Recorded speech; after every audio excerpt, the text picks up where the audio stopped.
Fenton Township Board on this 4th day of April, 2023. I'd ask everybody to please stand for the Pledge of Allegiance.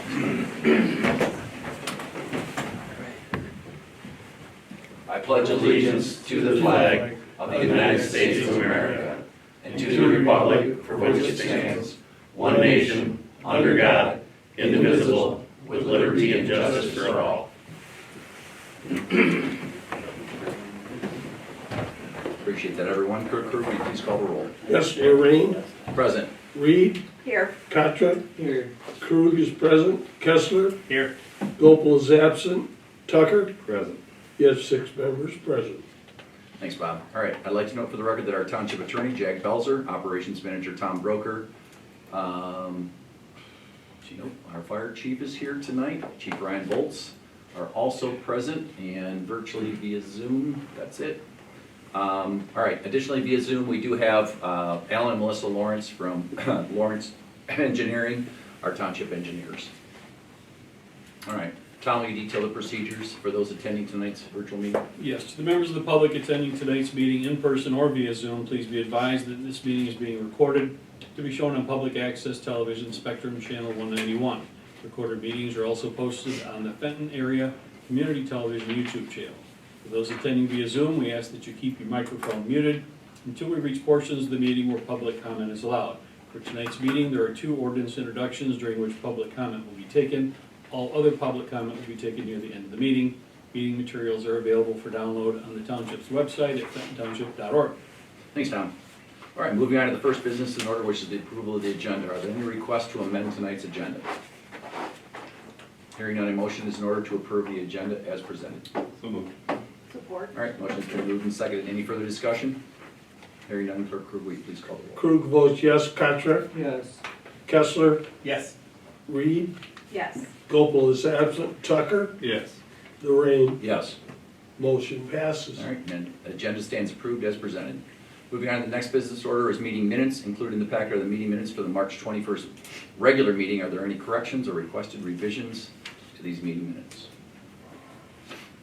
Hearing none, the meeting minutes stand approved as presented. Moving on to expenditures, are there any questions from the board regarding any of the invoices? All right, hearing none, a motion is in order to approve the expenditures totaling $2,024,732.57 for payment. So moved. Support. All right, motion's been moved and seconded. Any further questions? Hearing none, the expenditures stand approved as presented. Thank you. No, you need roll call. Oh, yes. Non-expenses. Clerk, will you please call the roll, sorry? Yes. I distracted you. Yeah, you did. I was Okay, back Tucker, in. watch out. Reed. Yes. Gopel is absent. Tucker. Yes. Kessler. Yes. Marine. Yes. I vote yes. Contra. Yes. Motion passes. All right, expenditures stand approved as presented. Moving on to the next business in order, which is public hearings. We have none. Reports, are there any committee reports to be made to the board this evening? Well, moving on to communications, this evening we have none. Moving on, the next business order is adoption of ordinances. This is State Construction Code Ordinance, revised introduction, first reading. I'm sure we've all reviewed the memo in our packets. Operations Manager Broker, can you provide additional details? Yes, after consulting with the state of Michigan, the Bureau of Construction Codes, they gave us some guidance on the ordinance that we need to adopt, and actually the version you have on the computer in front of you was updated about an hour ago after I got a follow-up email from the person I was dealing with. So basically, the ordinance cites the Still DeRosette Hale Single State Construction Code Act, which is 1972, Public Act 2230 as amended. We're designating our building official as the enforcing agency to discharge the responsibility of the township under that act for assuming responsibility for the administration and enforcement of the act in the state construction code. Also, they said we needed to list in the ordinance the components of the state construction code, which are the 7 codes you see listed there in section 2 of the ordinance. So those all combined create the state construction code. We are also repealing our existing building code ordinance since this one will supersede it. They did confirm we don't need to formally adopt any of these codes because there is only one code that is available in Michigan. It's the Michigan Construction Code and these components. If we were to adopt the International Property Maintenance Code, and we do have an ordinance for adopting the International Fire Code, those codes have to be adopted by ordinance. It used to be the way we do the construction ones, but it's now just a matter of an ordinance to designate ourselves as the enforcing agency. Thanks, Tom. All right, just to remind everyone, we had the special meeting. What we're doing this for, just for the public, is that it gives the township control. What happens now is we only have a building inspector, which is an IC or an independent contractor, and all of the other inspections are done by the state. Since we, not only the water, but we have a lot of interest in our township from a lot of building homes, commercial buildings, larger buildings. So I thought, or the board thought, that it was important that we brought in all the inspections ourselves. So instead of sometimes, other municipalities have had to wait up to 30, 60 days for a state inspector, which holds up a business from opening. So this board feels it's very important that we contract, so we brought in our own building inspector, and then we will IC or independent contract the other trades, which was mechanical, electrical, and plumbing. So we will be able to, hopefully by June 1, we'll be in a position where this township board, or this township will have its own inspectors, be able to do all of our own inspections in a timely fashion, move business along a lot faster than what it's been in the past. I do want to read something from our township zoning administrator. I had him write something, just, it pretty much sums up what I said, but it said, the adoption of this ordinance will allow the township to conduct plumbing, electrical, and mechanical inspections. Currently, the state Michigan conducts the inspections while the township does building inspections. By conducting our own PEMs inspections, we can improve the customer service for our residents and businesses. Inspections can be scheduled daily versus month-long delays from the state. The inspectors will contract workers with the inspection fees covering their wages and time. So again, there's really no expenditure from the township residents in the sense that the fees that we charge will cover the fees for the inspections and make us a lot more efficient as we move forward and more people want to move both their businesses and their homes into our township. And are those fees consistent with what we've previously been charging? Yes, we're not going to have to increase fees, do nothing, except that the revenue will be coming to us rather than going to the state. Great. All right, Jack? Okay, just so everybody understands, we're not adopting those codes. We're just Correct. taking That's what Tom- and Yep. enforcement. So if there's a violation, it has to go through the county. We can't do it under an ordinance. It's not up to us to enforce that otherwise. It has to, we're just being the enforcing agency, it has to go through the county prosecutor's office. Because we're not adopting the codes. It's two different things. So if we adopt the codes, then you can do it? Is that what the translation is? Yes. But that's not just necessarily, it takes a little more to it because all these codes are written by the people in the trades.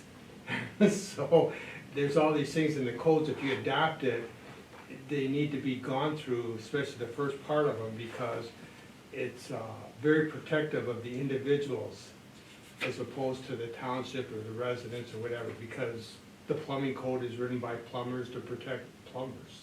You know, the first parts of it, I mean. Are you comfortable with the county acting as the enforcement agency, or Doesn't- are you comfortable doing it, or is it just doesn't matter? I mean, I've been in both positions, so Okay. I think, whichever way, just so the board's aware of what's going yeah, on. I think a prosecution under the building code would be extremely rare, because the enforcement is usually in the form of stop work orders and Right. those types of things. I honestly don't remember one time being in a court situation on a building issue. Yeah, just- Have to be somebody ignoring a red tag? We have to go do to, a stop work order, they continue. right, or next something time we go like to that. court, and then it's Jack or the county. Correct. I think right now, it's more about efficiencies, bringing these inspectors in, being able to do it in a timely fashion.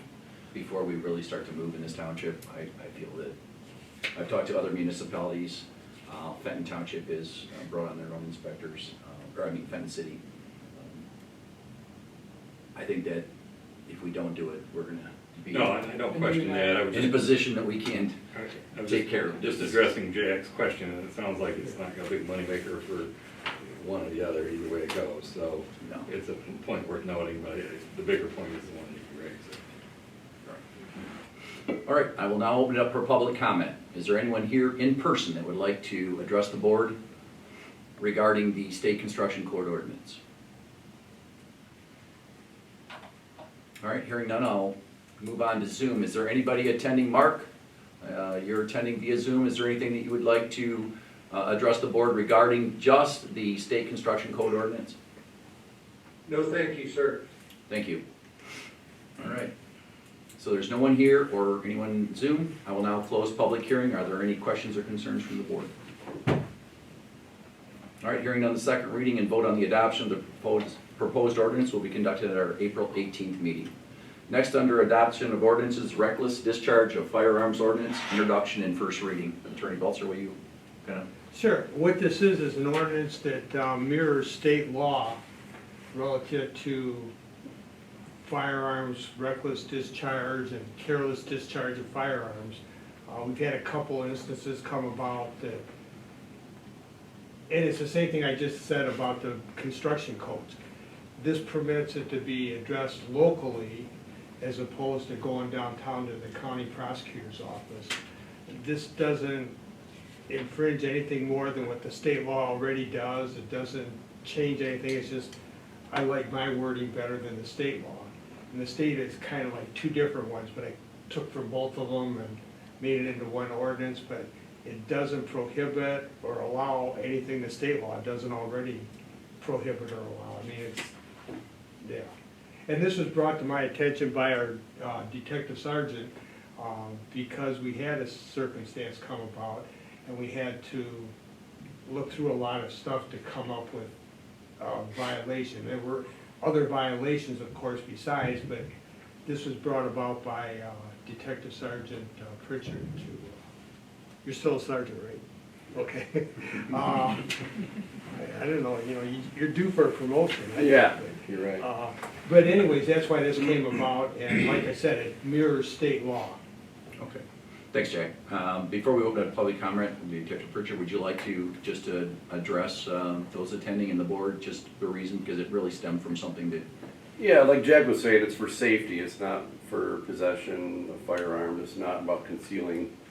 Like since September, there's 2 serious injury accidents with reckless discharge. One also, for instance, another guy shot 2 service dogs thinking they're coyotes. So like Jack was saying, and like I think this would be a great thing for safety for our gun owners. Okay. Thank you. All right, I'll now open it up for public comment. Is there anybody that is here attending this evening that would like to address the board? Again, this is only on the reckless discharge of firearms ordinance. Anyone here locally or present? Not, we'll move on to Zoom. Mark, would you like to address the board on the reckless discharge of firearms ordinance? You guys are doing a fine job without me. Keep going. Keep sucking up, Bert. All right. I have something to say. No problem. All right, if there's no one here or on Zoom that would Yeah, I like was to. trying to talk. Oh, Or Melissa's voice has changed. oh, I'm sorry. Alan, did you want to? Yes, what I would like to address on this is that I agree with the sergeant on safety. There's no doubt about that. But what I don't like is the shortness of this. It doesn't address everything. It addresses reckless, careless, heedlessly. What does that mean? I don't know what that means.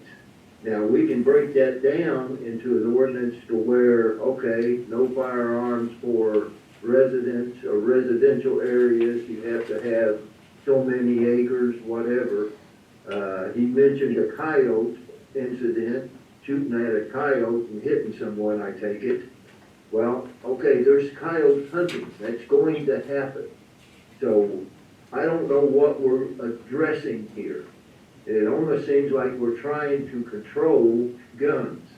And if that's what's going on, I think we need to back up a little bit and re-look at this or at least, let's put a couple people together that know firearms, know what they're talking about on this, and then let's present it to the board. That's all I've got to say. And that was Alan Lawrence from Lawrence Engineering, he's our township engineer. Okay, any other comments from those attending or via Zoom?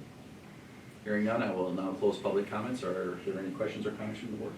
Yeah, so I guess I was just reading the state statute and I'm a little, I guess I have two concerns. This is just the more specific thing first. It seems like carelessly got inserted, that's not in the state statute. Because there's another statute, Okay, yeah, for careless handling of a firearm. So like I said, there were two statutes, and I didn't bring it all with and me, you're just but, trying to consolidate it into Right. one. but this does nothing that state law doesn't already address. Okay, and then that's sort of my other question is, why do we need to be able to handle it on a local level rather than the county level? Is it not getting done on the county level when That would, incidents happen, or? and so I'm looking for a politically correct answer to your question. Not finding it, are you? Well, I guess And the county is very busy doing murder cases and armed robberies and kidnapping. And some guy that shoots a couple dogs or whatever, they're not, I mean, it would sit for months. You can ask the sergeant here, you know, sit for months and then probably get denied.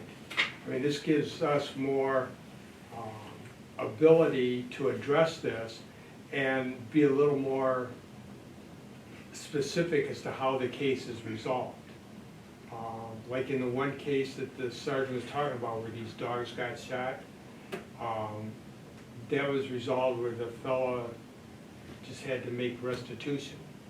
And my belief is that if that would've went to the county, first there would have been no warrant, and these people that lost their pets would have been still messing around trying to recover their expenses.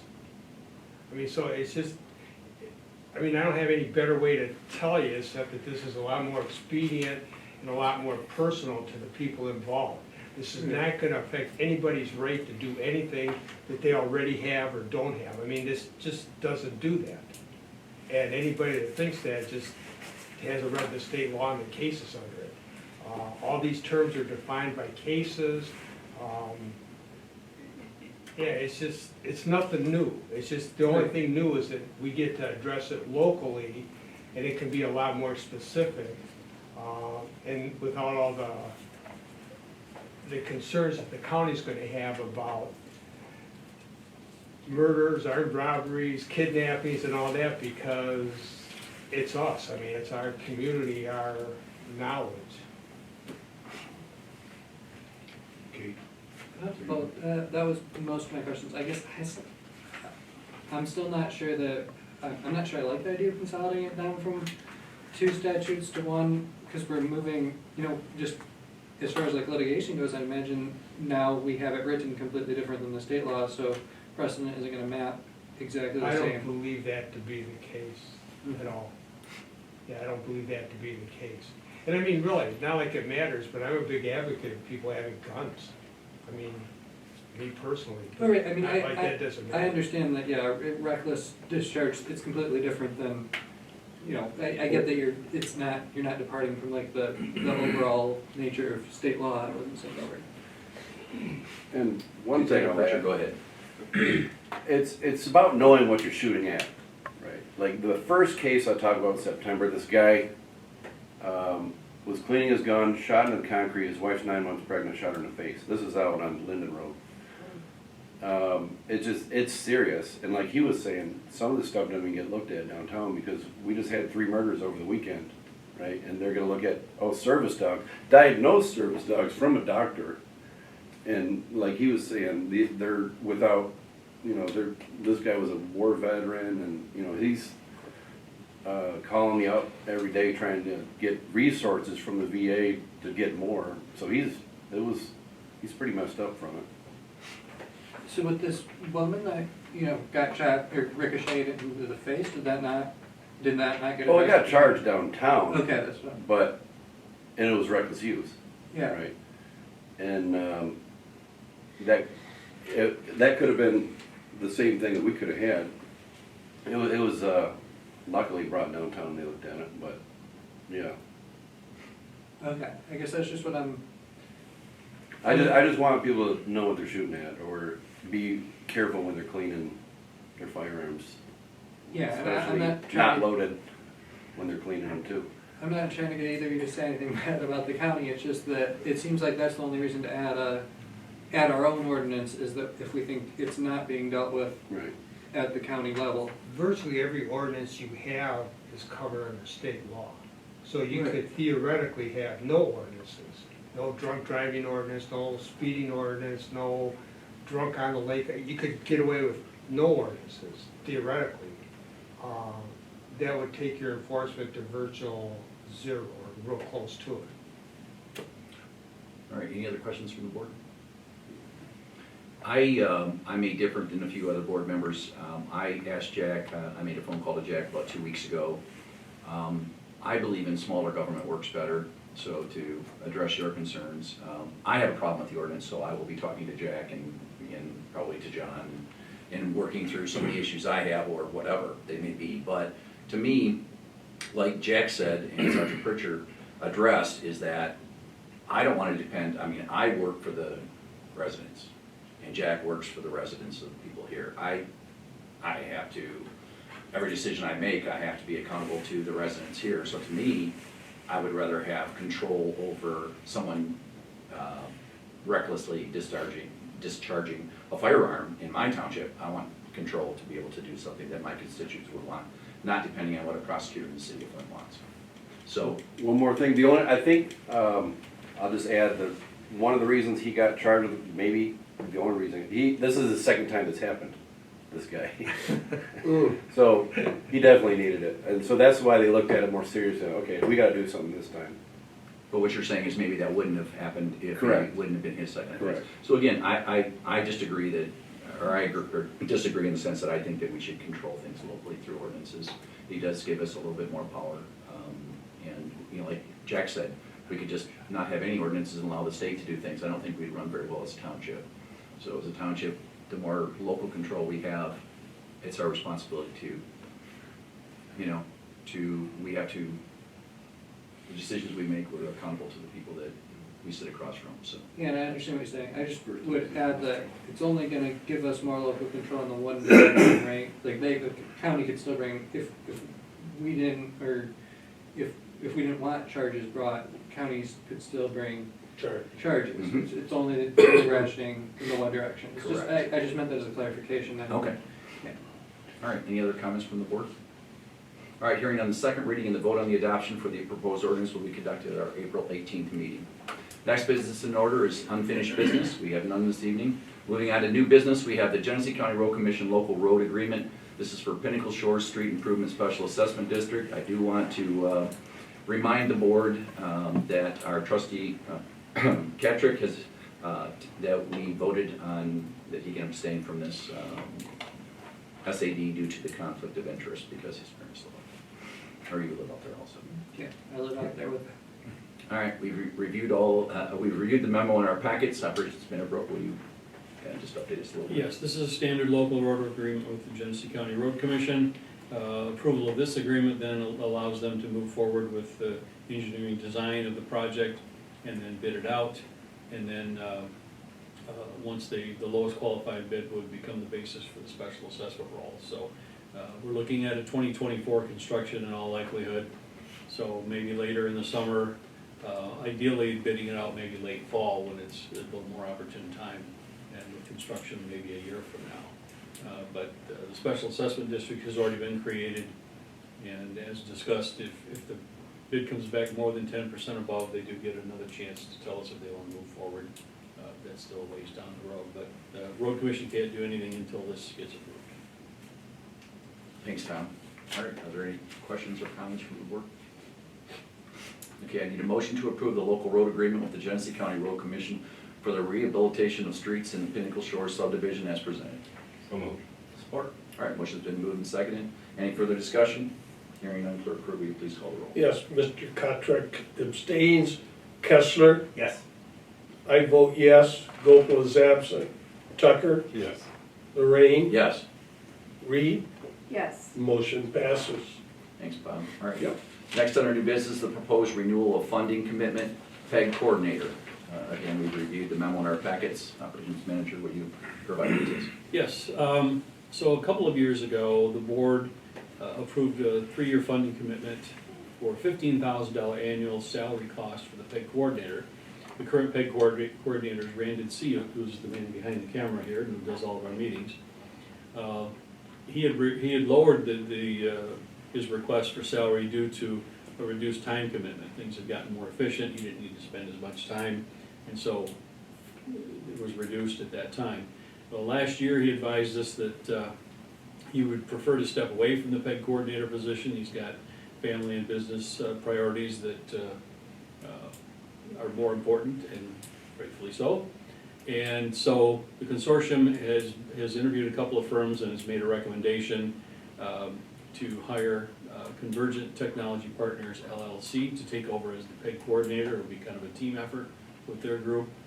And also restoring the annual cost to $25,000. They believe they'll be able to kind of take some things to the next level, especially when it comes to the PEG channel itself. And so they've asked the member communities, even though the agreement hasn't been approved yet, they are asking the communities to commit their funding for the position for 3 years based on the $25,000 annual cost.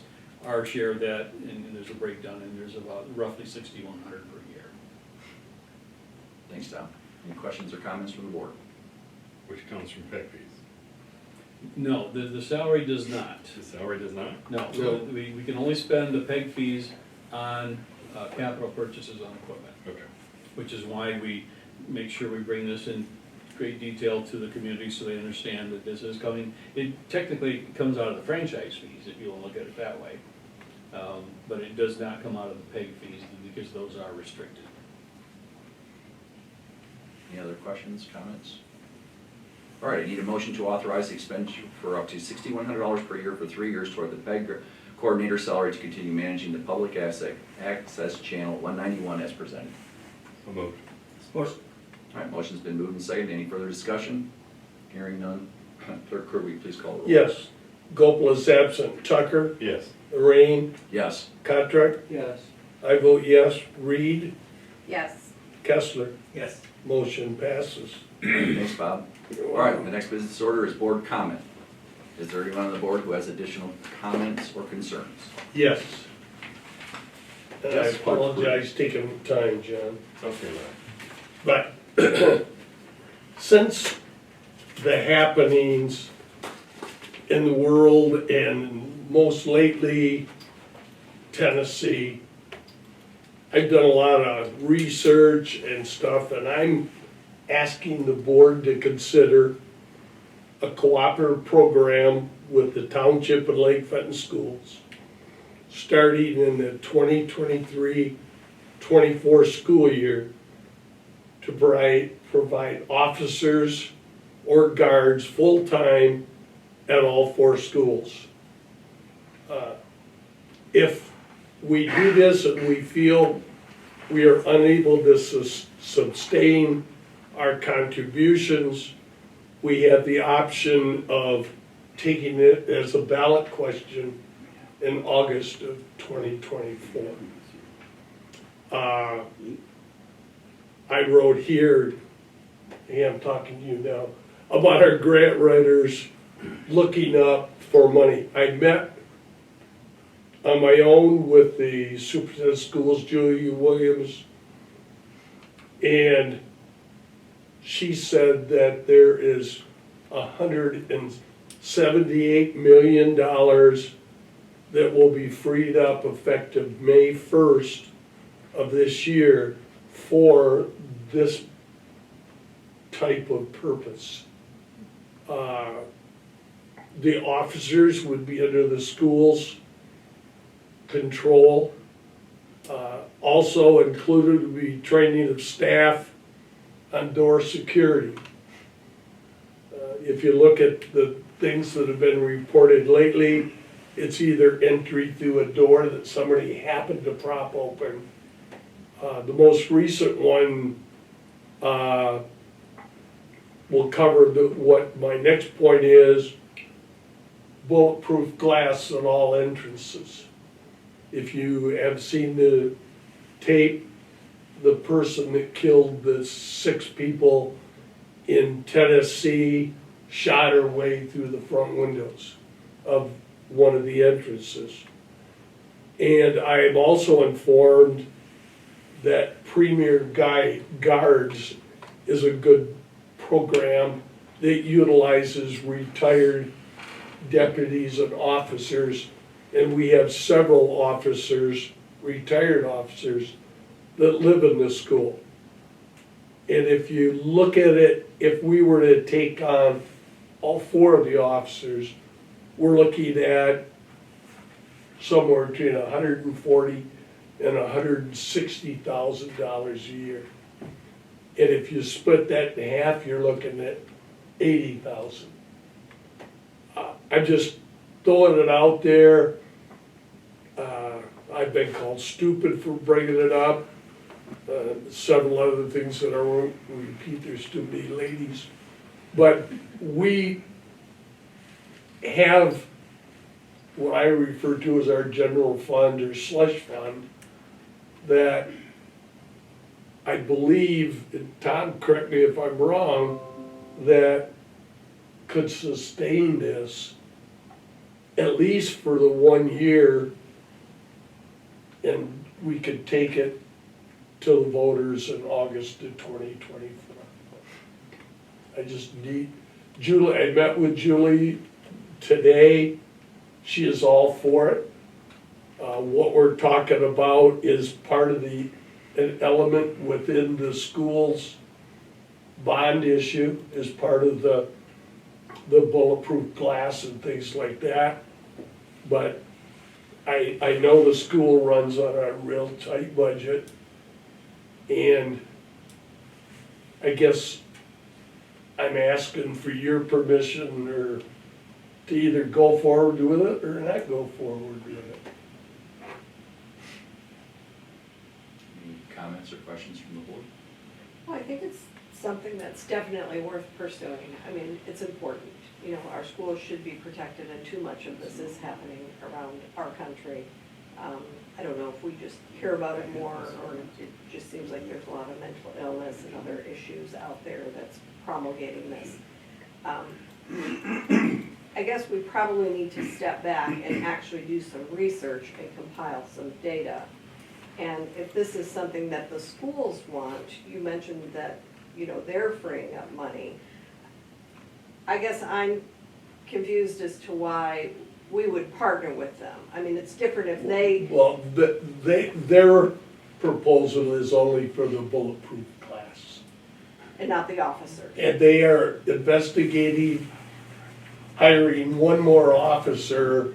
They have one now that does a fantastic job, but he's between 4 schools. They want to hire one that is for Torrey Hill and West Shore, and that would give us 2 with the sheriff deputy in this. But in my mind, if I'm gonna do something crazy like that, you'll know when that officer isn't in school. And it could be, as the superintendent told me today, that for the guard that they're still planning on getting, it's about $35,000 a year for them to be in the school. And we talked at length about what would he do. Well, he's not there as a sheriff or a deputy. He's there to control the atmosphere.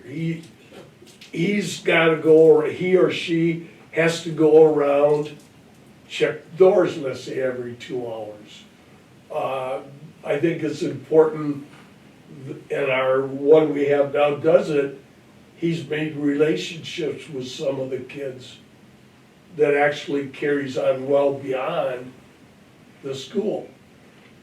And there's other things they would be visible, like for parent pickup, or when the buses are dropping off, when there's lots of chaotic movement there, so. And I was, you know, I didn't want to go any farther, probably shouldn't have went as far as I did. But I'm not gonna apologize for that. But, you know, if there's somebody like Premier that can provide this, in my mind, $35,000 is not a lot of money if we're gonna save our kids and our teaching staff. You know, the one in Tennessee, 3 teachers and 3 children were killed. Yeah, I think my question, no doubt, you know, it's worth looking into. My question is, where should the funding come from? And who has the availability of those funds? I think there are a lot of people in the township, and I'm not giving an opinion one way or the other, that when the school millages come up, they all go, oh, here we go again, what do they want now? You know, so I think it needs to be looked into further and see where the funding should come from. And Well, who has available funds? I mean, can the school do this on their own? These are unknowns that we don't know, rather than committing additional funds from the township towards the According to schools. Julie, is that they were able to come up with funds for 1 more officer. But that still leaves 2 of our 4 schools without an officer. Yeah, there's a lot to review, but you know, and if the board approves it, I'll talk to some people. I wanna sit down and, with Sergeant Pritchard and our resource officer, his name is Adam Deputy Meek, Meek, and Officer Coles in Fenton City. okay? I would hate to lose a child over $35,000 a year, or an adult.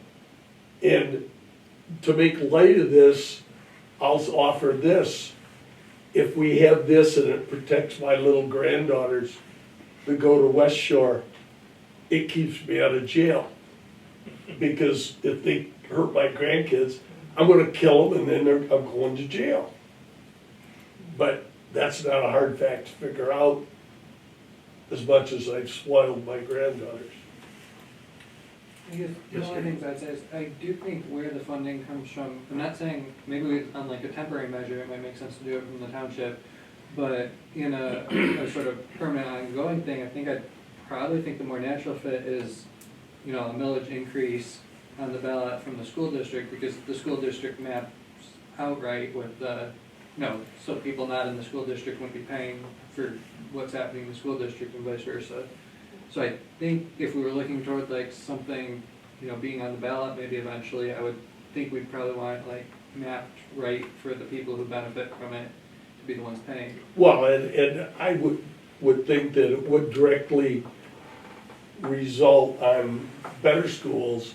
And I'm not looking at this to help the millage problem or anything. Oh, no, I'm just saying. It's something that I think is critical.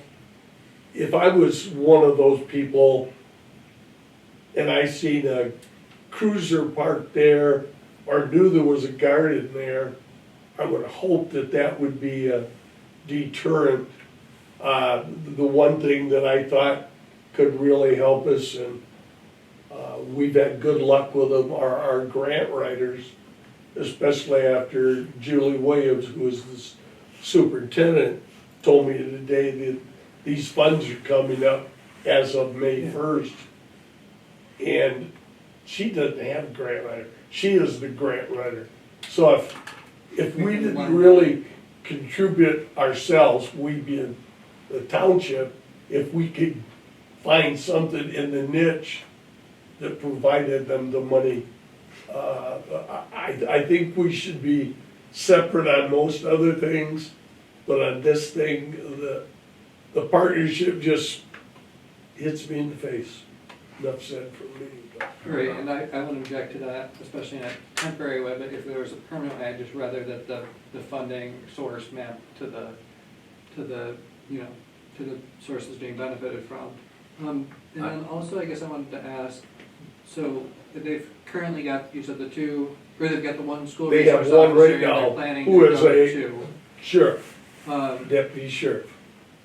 the agency you're talking about, where they'd be hired through, is that a different group than The deputy we have now, and correct me if I'm wrong, Sergeant, is a full-time deputy. the? Okay. Like when they were on spring break, he went back to the road like all the other deputies. Oh, Premier is a local company that has started using retired men and women officers to use as only guards, and that's all they do. And they had just worked out a program, they be in the school district with Premier, that they could get another one for around $35,000 a year. And that's for them to be in the school all the time when it's All the open? time. And to the point where if they need it beyond full-time, like a school event or something, there's an hourly rate that, but, you know, if they had a field day, the officer could be out at the field day. But, here again, I bring it to you guys to either condone or tear up, cause I trust our board. I would say we had a school resource officer at my school all the time. I lived on the other side of state in Madawan, all the time during our school. And I know there are places where there have been issues with like officers, you know, abuse of children. But I don't think that would probably be a problem in this district. It certainly wasn't a problem in my school district. I think that it probably is something that should go before the voters at some point. That maybe we could do as on some sort of temporary basis, but that. Well, and that's why I until- threw the option out about co-op program for the 2023-24 school year and taking it to the voters Yeah, that's in August of '24. That way, if they want it, they can vote it. And if you know, hey, I work for the people outside, all the citizens, like we all do. Let them vote, but we can't get a vote until then, so there's a little over a year. Yeah, they won't wanna wait, yeah, I understand. Rob, anything? I think it's a very complex issue. It's gonna take, school boards have to deal with it around the country. Whether it's a township issue, one thing that I'd like to do is I will commit, Bob, as I will sit down with Julie or the superintendent. Okay. We have bi-weekly Zoom calls. This board was very generous in allowing me to hire grant writers. I've taken it very seriously. We've applied for close to $6 million in grants already, from our parks to our expressway to our water. I've learned a lot about grant writing. I've learned a lot about the amount of money that's sitting out there. So what I think, Bob, would be the first step to do, this school year is almost to an end, it gives us a little bit of time, is I can certainly commit, with the board's permission, to sit down with the superintendent. Julie and I can sit down and figure out what they need, and then I can identify through our grant writers what grants are available out there. Because again, I don't know if it's a township issue without going to the electorate. I kind of agree with Cade with that, but again, if there's a patch that we can put on it, this board's agreeable to it. But I think that the first thing we could do, it's so complex. I think it's gonna take the school board getting involved, not this board. We're really not equipped to deal with that. That's just my opinion. But I will certainly sit down with Julie, find out what her needs are. I'd and greatly find out if go our- with you. Yeah, well, absolutely have you with me. Find out what grants are available. In the next couple of weeks, I can find out what money's available out there in grants. Maybe start working on those grants. You know, so I don't know what the board wants to do, but you know, I can certainly commit my time to doing what I can. Mine also. Because there is a lot of money out there. There's a lot. I became very close with Congressman Kilde's office on a couple of grants. I can find out probably within 48 hours how much money's sitting out there for this. I know that Congress is setting aside money for this because of the problems we have in our schools. So That's what I would be willing to commit to at this point, and I can come back and give a report, you and I can come back and give a report to the board. Well, I look at it, if the electorate's gonna get mad at me for something, I'd rather have them be mad at me about this than some of the other things I voted yes on, or no on, Okay. so. Any other comments or questions from the board? Any comments or questions? Thanks, Bob. Appreciate it. You're welcome. I really do. Could you ask the audience if Oh, they're absolutely. feeling pleased? Is there anybody in the audience that would like to address the issue, or Bob's comment? I 100% agree with everything you said. I liked it. That's amazing, yeah. Okay. See, I got 2 votes, maybe. All right, we're gonna move on to the next business order, which is public comment on agenda or non-agenda items. I'll now open up the meeting for comments on agenda or non-agenda items. Is there anybody in the audience that would like to address the board on either an agenda or non-agenda item? Yes, Judge, stand up, and just tell us your name. Josh Ingersoll. I'm here representing the Chamber of Commerce in Fenton, and I appreciate everything you guys are doing. You just asked me to introduce myself at these meetings. Well-run meeting, really efficient. I appreciate that. Good, thank you. Mark, it's your opportunity. Anything you'd like to address the board? Are you sleeping, Mark? No, as a matter of fact, I would concur with the last speaker. You guys do a great job running a good meeting, and Bob, I'm just sucking up to you basically, so. Okay, that's, 3 votes. we'll talk about it. I got 3 votes on it, baby. Anything else, Mark? I think it's an excellent idea of using township resources to help assist the local school district in the grant writing. I think that's a great dovetailing of opportunities on both ends. Great idea. Well, we're getting very good at it. So like I said, I was very appreciative that the board has supported that, and I think we'll see great things to come in the future. And if we can certainly help the schools by helping them get grants, because I would be happy to work as hard as I do for the township, trying to harden our schools or do whatever we have to do. So, and we had somebody out here. General out there. Yes, sir. You just stand and tell us your name. My name's Travis Prescott, and we're here not quite on the level of what you were talking about, but we were looking into the process of changing the law in Fenton Township about owning chickens. So I'm not real sure where to start, but we figured coming here and talking to you guys would be a good start. So what would you like to talk about? Like how the process. So how you change would like the law. township to, Right. so right now, Looking to- I know that we allow chickens in ag. Yes. And that's, so what are you, Well- what are your thoughts?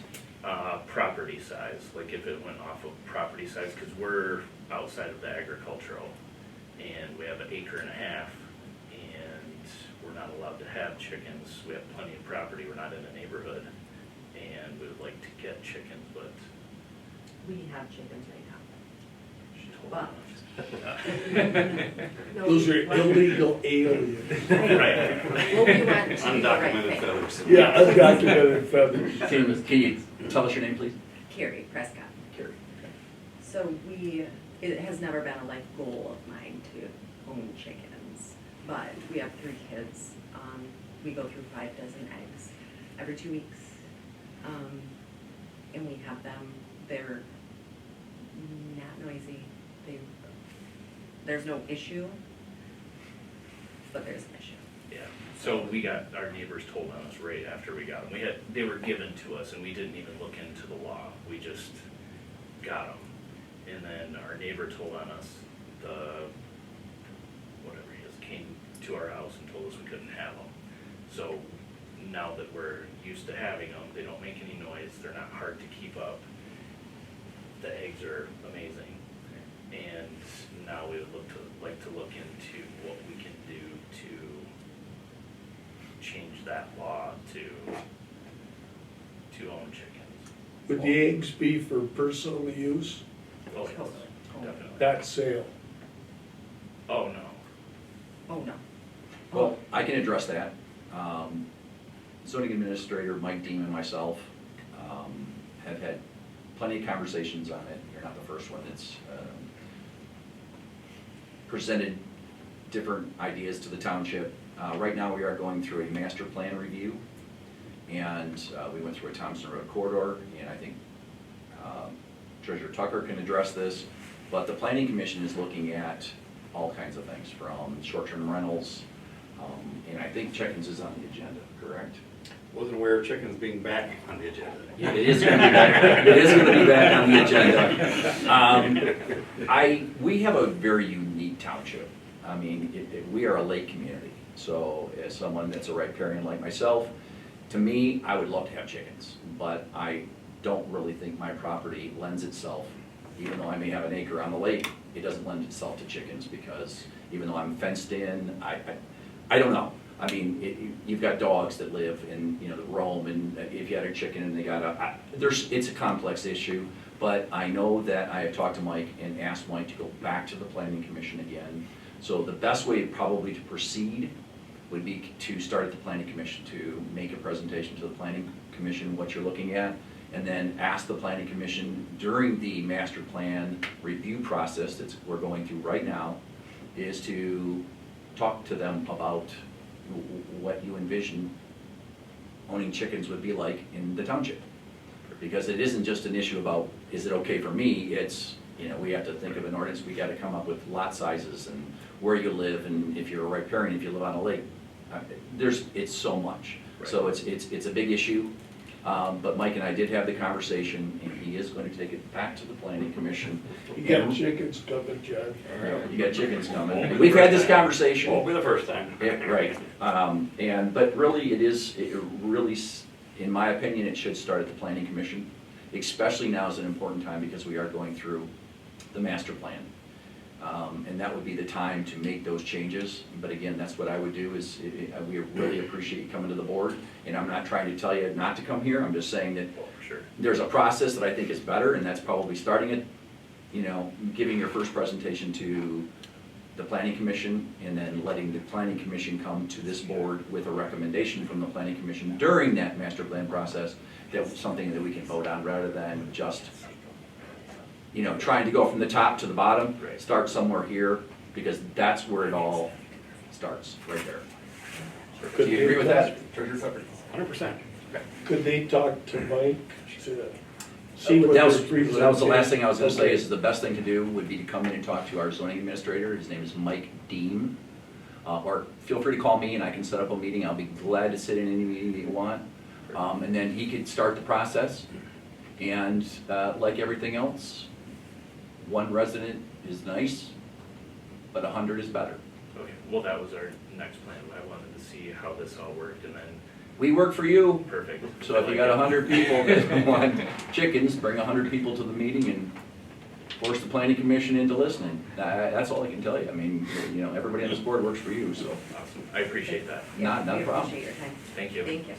They work for food, so bring him some I was just Kentucky gonna curls. Kentucky Kentucky fried. No, that's not right. I don't know sound. That is not right, Bob. Well, it was just a thought, John. I don't do the shopping in my house, but I know that the person that cuts my hair brings me a dozen eggs every time. And Sharon is very happy now that the price of eggs are what they are. Yeah. So, Right. I mean, my sister has chickens, they're great. We didn't know how great they were until we had them, and it's. Well, if you had children, if you have 3 kids, I can imagine having half dozen chickens would Well, save it you a does seem lot like of money. a personal use kind of case maybe needs to be a little different than, we might only want like a large chicken farm on like an agricultural parcel, Right. but like, if it's, you know, personal family use, or maybe even selling some limited amount. Well, like I said, it's a planning commission thing. I think Right. that's the right place to start. And the more people that you know, maybe there's 100 people out there that have chickens currently, which I'm sure there probably is, that we don't know about. And start there, start at the planning commission. That would be my recommendation. And our treasurer agrees with me since he sits on the planning commission. Is there anybody else in the audience that would like to address the board on agenda or non-agenda items? Hearing none, we've already went to Zoom, and Mark's muted and sleeping. So, is there anything else? All right, it is now exactly 7:25 PM. If there's nothing else, I say good night, and the meeting is adjourned.